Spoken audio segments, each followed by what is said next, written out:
Yeah, hello people, hello. Yeah, you're tuned into the Dougie Stone Show. Now on Spotify tuning app, iTunes. It's everywhere, absolutely everywhere. Got a great show today for you. And as always, you're listening to... Oh yes, I love this jingle.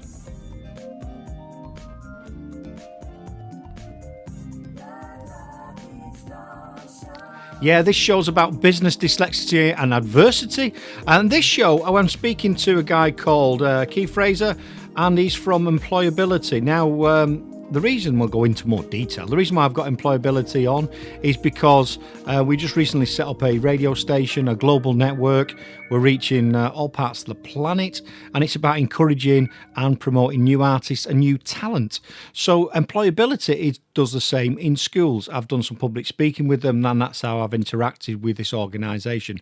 So when we was looking, and we had a conversation a few weeks ago about being their the charity partner, I said, yeah, I think this is a great idea because I think we can offer them something, and obviously it's great to have a local charity doing amazing work in the community. So I'll be quiet now and I'll let him get on. But if you want to check us out a bit more, go on to www.dougiestoneradio.com or search it on the tuning player or the streamer app, or go onto the Facebook page, Dougie Stone Radio, and interact with us there. Got some great shows, some great content, and give us some feedback. And that's how you can communicate with all the presenters. So let's get on with the show. Show.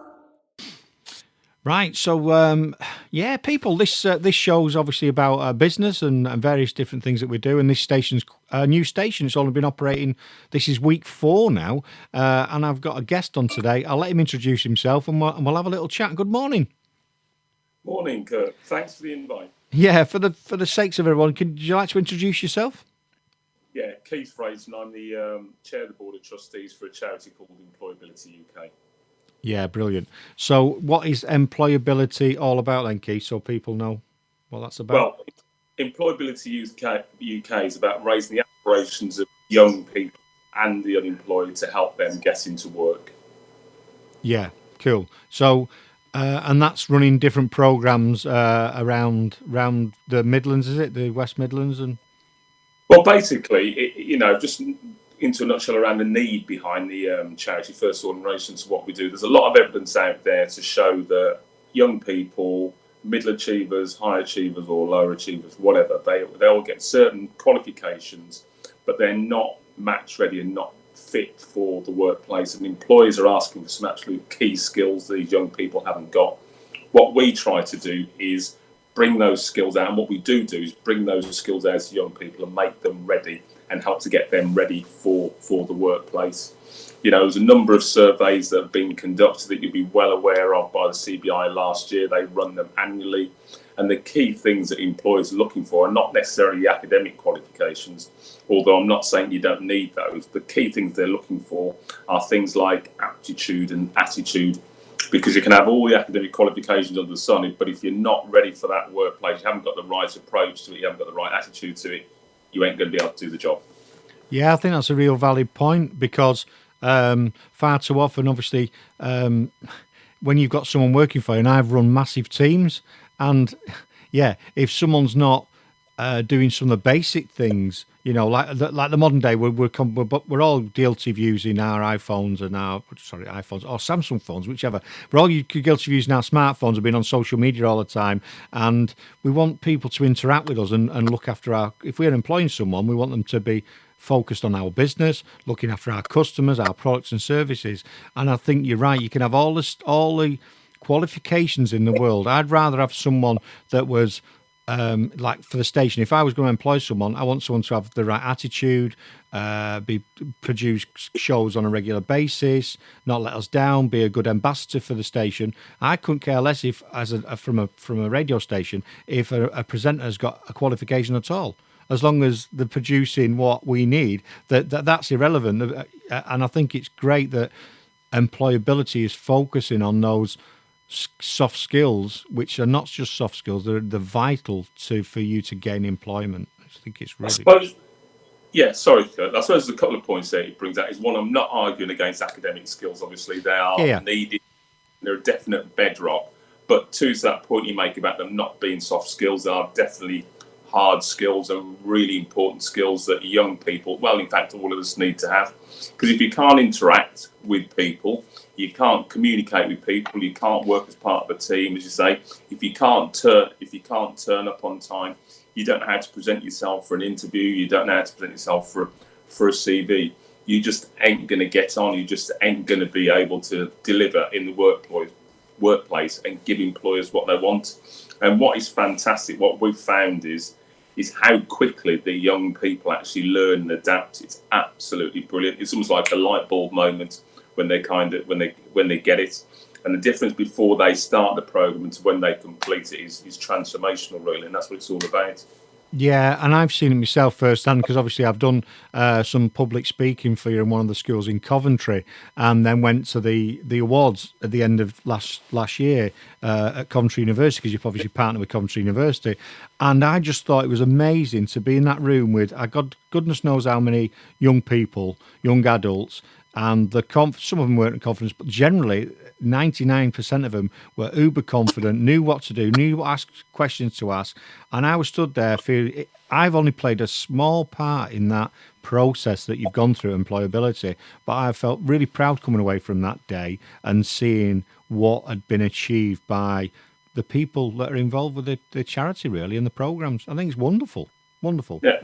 Well, you're part of it. You're a big part of it. And that interface between people in work, businesses, and young people and schools getting the opportunity to interact is absolutely vital, so that they understand why it is that we're chuntering on about this stuff, really, and the importance of it.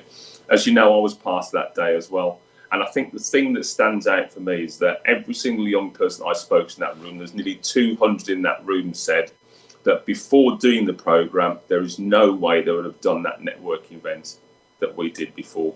So even just a small thing that you and I would probably take for granted, of going into a room, being able to introduce yourself, ask pertinent questions, make polite conversation until you get to the point where you want to get to the point of what you're talking about. They would have found that absolutely impossible. Every single young person I spoke to said they wouldn't have done it. And the program has given them more confidence to do that thing which a lot of people, older people like you and me, I know you're probably a little bit younger than me, take for granted. I don't think I am, Keith. I'm 52 in January, so I think we're similar ages. I'm giving me an age away there, but yeah, I know a lot of business people that struggle with that. What they did, I know a lot of, even me now, and I do a lot of networking and do a lot of interaction. Me walking in that room with a load of strange people. Even I had a bit of a. But once I was in there, I was okay. So for those young people to do it, I think it's outstanding. And yeah, there were some real characters that stood out during the day, and you think those guys are going to do really, really well because of what they are. But yeah, to say that we've had an effect on people, our next generation coming out into the world, I think's a great thing, and that's why. Obviously, why I want to talk to you today. That's why I want Employability as our partner, as our charity partner, as our I think it's vital for us. And that's why I'm really thankful to Douglas Stone Radio for picking us to be their chosen charity, and really, really thankful for that, because part of the thing is around getting that message out, around what we do, how we can support young people to get them into the workplace, but how we can support businesses as well to help them get the right people, and how we work with schools. And the less people know we're here and what we do, people aren't going to be able to tap in and help us to provide that really, really vital service. So it's really important around, one, getting the messages out, and then two, trying to get businesses on board to support us. Either, if there's a number of ways that businesses can support us, whether it be through the things that you've done on the events around the mentoring, around the talking to people, giving people an idea around what it's like in the workplace, to actually physically providing some kind of informal work experience, to resources of all sorts of kind of, be financial, people, premises, etc.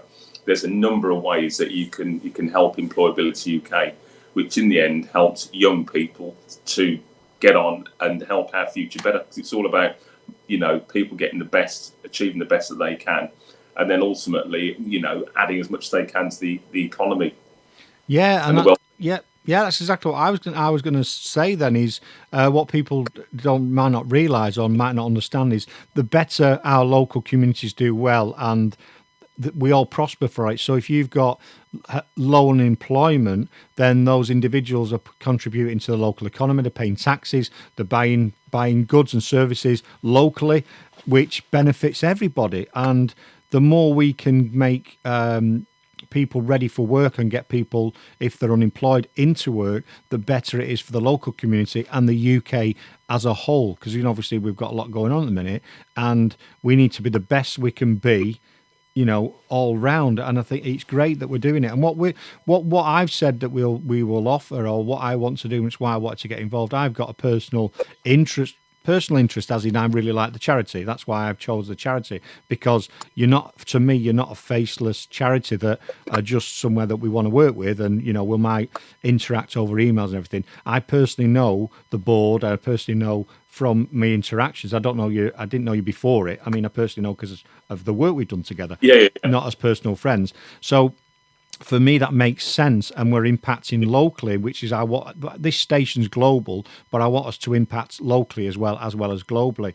So what I've said to the charity is, what we can offer is there'll be young people out there that want to get into media. They might be doing design. They might be doing some sort of, they want to be presenters. They want to be journalists. Well, what we can do, because we've got the platform and we're happy to do, is we will look with the team and the programs that they produce to say, right, does someone want to produce some marketing for us? Does someone want to produce a pilot radio show for us? Does someone want to do, so that way they get a taste of what it's like in the world, in a safe environment. They get the safe environment because obviously we can do what we want before they go out into employment, and that also gives them something on the CV to say, we've worked with this station, and here's an example.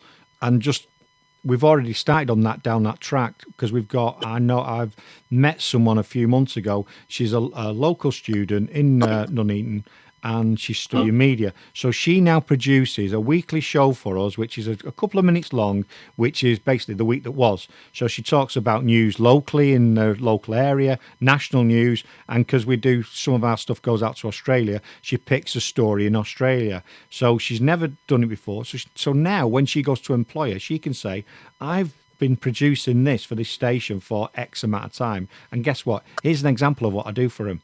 I mean, that's going to give her the confidence. It gives her, and that's what I want to do with employability, and that's what we're going to offer.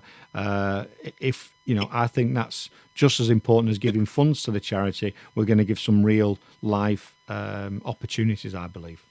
Well, what you're talking about is that is the real core of it, isn't it? Really, is giving people the opportunity to improve themselves and make them work ready, or for whatever that step is. It might be they're moving to higher education to make themselves work, ready for another step up in relation to their educational ladder. So what you're saying is, it's just absolutely fantastic. And I'm sure the young people who get that opportunity with you will really benefit as a result of that. Yeah. I've interacted with thousands and literally thousands of young people.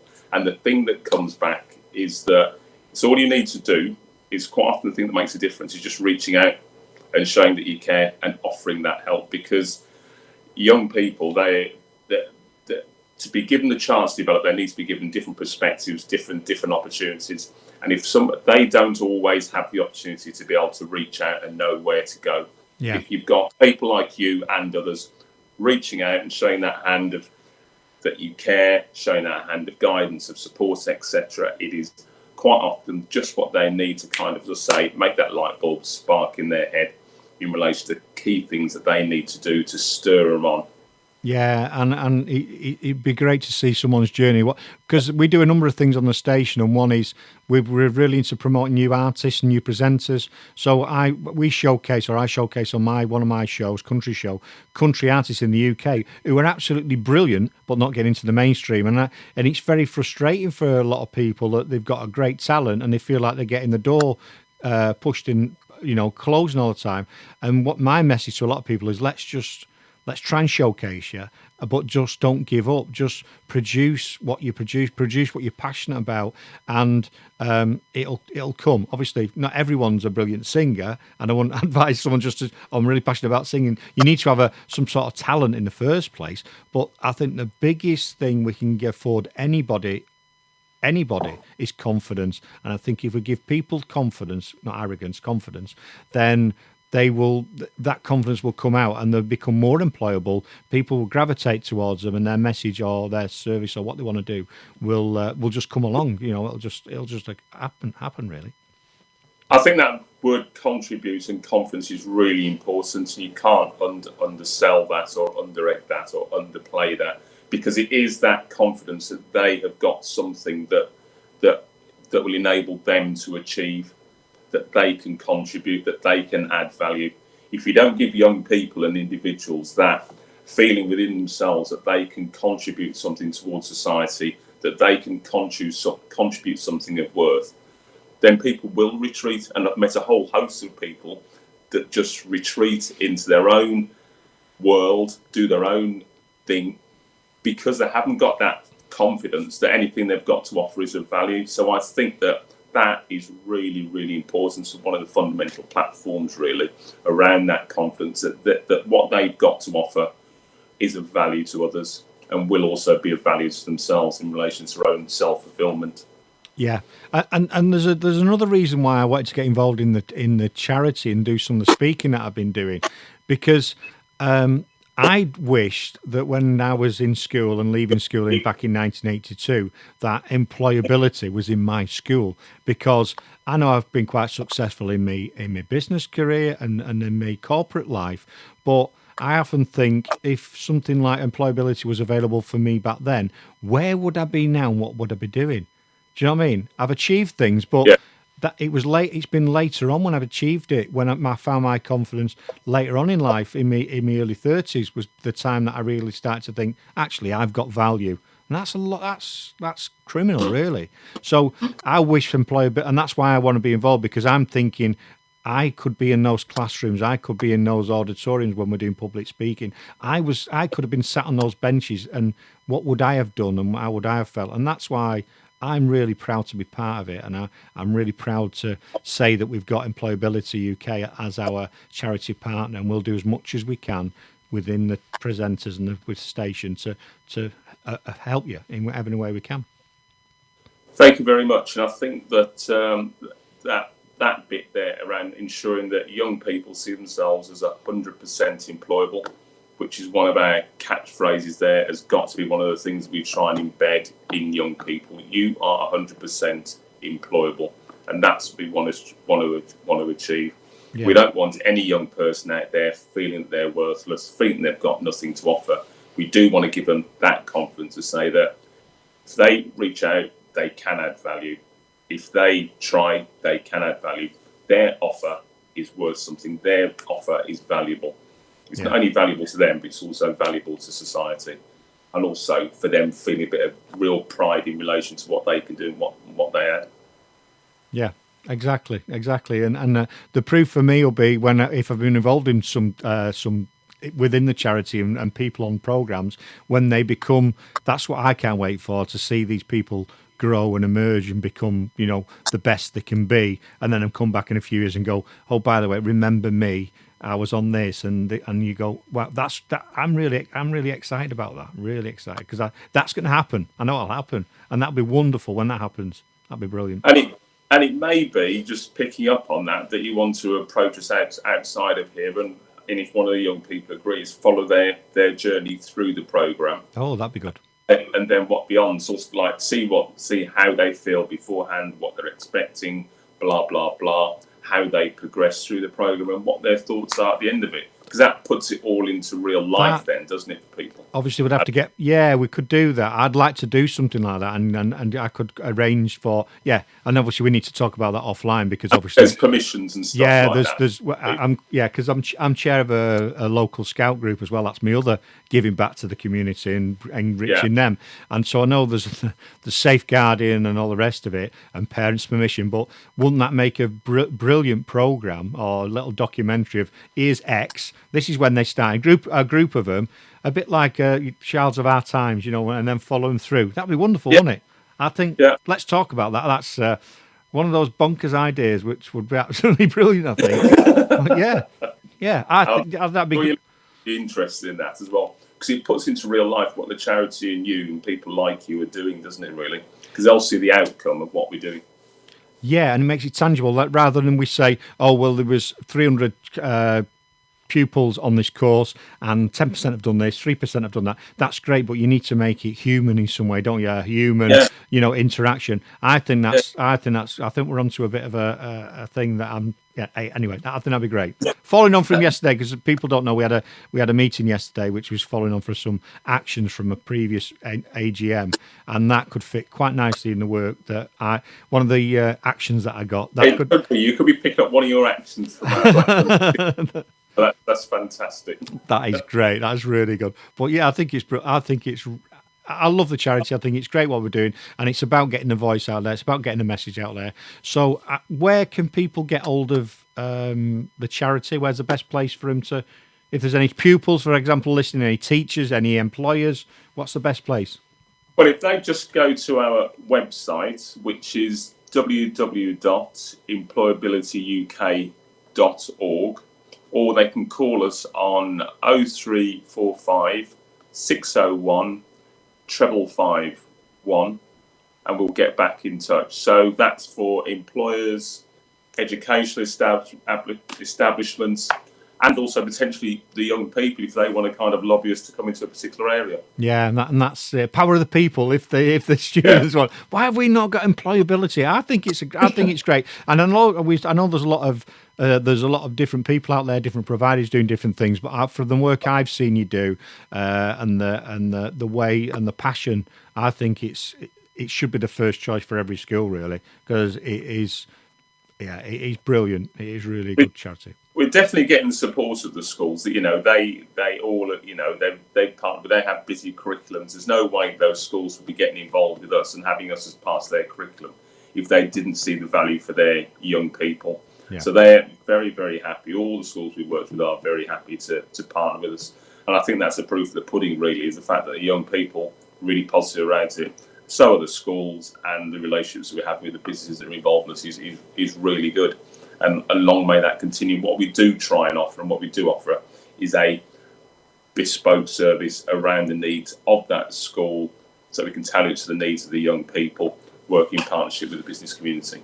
Yeah, it's really good. And also, if people want to get hold of, if they go onto Dougie Stone Radio Facebook page, you can message us there and we can give you some information just in case. And that's a really easy way to do it as well. But if you're out there and you can help the charity in any way, if you're a business that are looking to support local schools, which if you're obviously a manufacturer or a producer in the Midlands area, you want good people and you want the best people. Guess what? If you help them within their growth, then they're going to gravitate towards your business. I think it's been great to talk to you, Keith. I think we'll wrap it up there because we could talk all day, as we can. Yeah, we can talk all day. But I think that's been a good insight into the charity, why Dougie Stone Radio wants to be involved, what we want to offer, and what it's all about. And I think it's been great. So thanks very much for your time today. And thanks for your support. Really do appreciate it. You're welcome. Yeah, so what a great interview, wasn't it? Really good. Thanks, Keith, for being on air. It was really great.